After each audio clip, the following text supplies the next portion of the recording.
Hello, everybody. Good afternoon. It's Chantel. I'm going to read to you again today, and it is going to be once again from this David Whyte book, Consolations, the Solace, Nourishment, and Underlying Meaning of Everyday Words.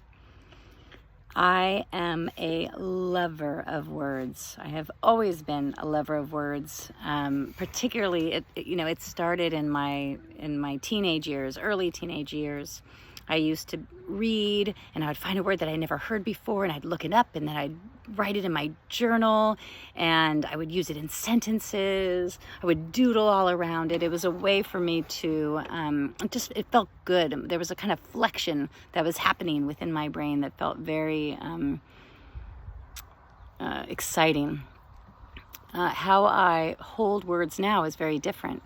If I read and find a word I've never heard before, I'll look it up. But another thing I'll do is I won't just look it up. I won't stop there. What I do is I sit quietly and I ask, as if asking the word, what is your meaning? And then I stay quiet and I just listen, and be present enough to know what's coming through. So my word as of late has been connection or connectivity.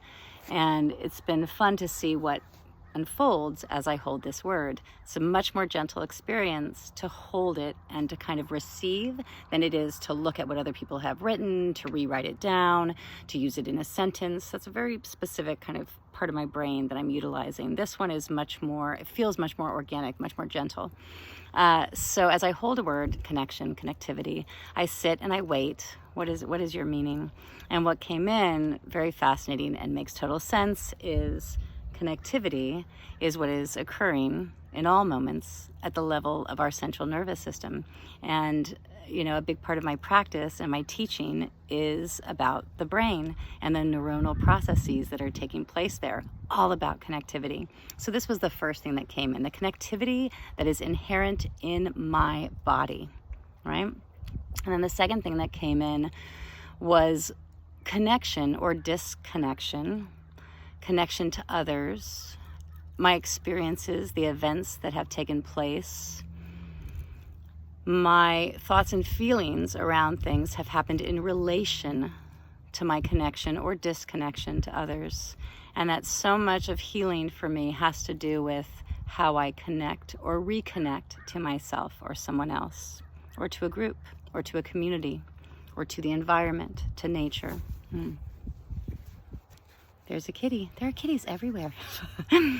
Anyway, connectivity is the word I've been pondering. So of course, as it would often happen, as it often does, I open up this book today, and the word he is exploring is close.